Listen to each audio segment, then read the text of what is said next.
Well, today is International Women's Day, a day to honour the social, political and economic achievements of women around the world.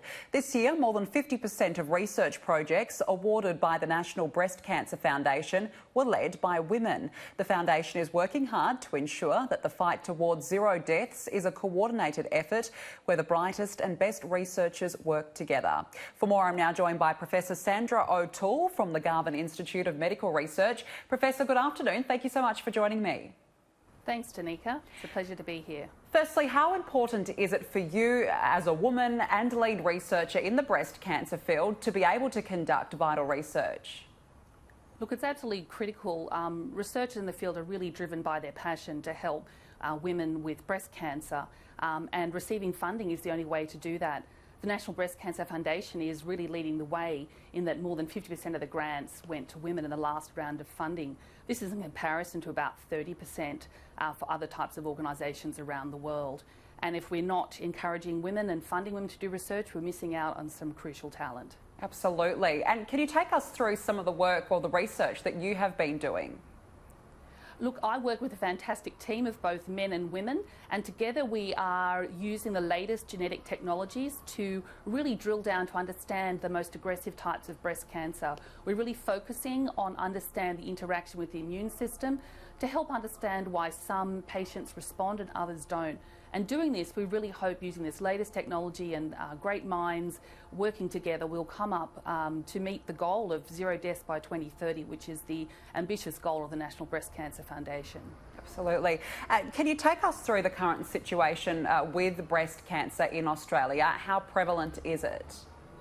Look, there are about 20,000 new cases of breast cancer in Australia, and that's a large number, but the news is good for over 90% of patients. We have one of the best survivals from breast cancer in the world, and that's been due to our great health system, to early diagnosis, and to research that has meant that we have targeted and effective therapies for many women and men with breast cancer. But it's that final 9 or 10% we really need to focus on. Why aren't those patients doing well? Why don't they have better outcomes? And that's where all the efforts need to be directed. And through the funding through the National Breast Cancer Foundation, what does it allow you to do?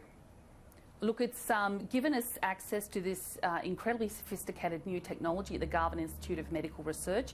We're able to break tumour cells down to individual cells and study those directly to see what genes are turned on and which are turned off, and then to be able to understand how those allow tumours to either be contained or to spread.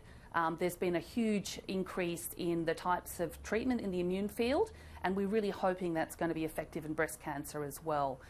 So we're very lucky to have a talented team of men and women of all ages, and we're really focused on changing the outcome for patients with breast cancer. The aim is, of course, zero deaths to breast cancer.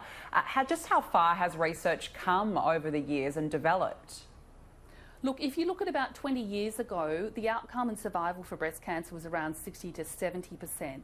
So there's already been at least a 20 to 30% increase, and that's really been through the use of targeted therapies and early diagnosis. So it's that final 10% or so that's going to be, I think, a more challenging nut to crack. But we do have better technology, and we've seen how immunotherapy is working in other types of cancer, and we're hopeful if we can understand the cell interactions better, we can design more rational treatments and help those final group of patients to get towards that goal. It's amazing. It's already 2020. Time flies, but we've got a good decade ahead of us of hard work thanks to the funding of people in the community who support the National Breast Cancer Foundation, without whom there would be no funds to do the research. So thank you to the community as well. Yeah, you certainly do wonderful research. And just finally, Professor, it is, of course, International Women's Day. What does that mean to you?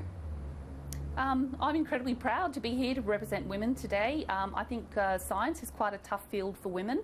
The relentless funding cycle and publication cycle makes it hard to take time out to raise a family, and I think that adds additional challenges. I would like to see the system recognise those disruptions in a more rational way when deciding grants, but I think we're definitely heading in the right direction, but we do still have a long way to go.